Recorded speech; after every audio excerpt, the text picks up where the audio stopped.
Now, this is a hybrid laptop tablet combo, and unlike a lot of the yoga style ones that kind of bend over backwards, this is the more traditional take the screen off version. It's actually held on with a magnetic latch as opposed to one of those little kind of hook latches where you have to move a little button back and forth or hold down a switch. So you just kind of give it a tug and it pops off like this behind the screen, of course, because this is a hybrid. You have all the components, the processor, the memory, the hard drive, the battery. So it gets a little bit top heavy.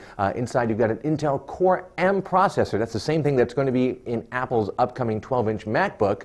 And that's good for having kind of a very light, very premium fanless design. It's not as fast as having a standard Core i series CPU. And frankly, battery life we found with the first couple of Core M systems we've tested has been okay. Not great, but okay.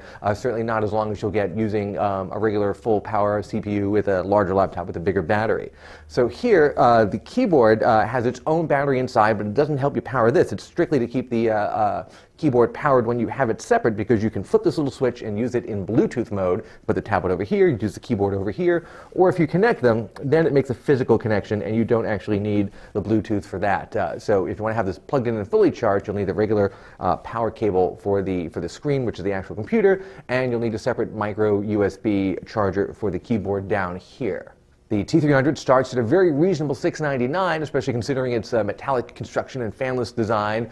We've got a slightly upgraded version here that's got 8 gigs RAM instead of 4 and has a 2560 by 1440 resolution instead of the normal 1920 by 1080. All the models currently seem to have a 128 gig SSD.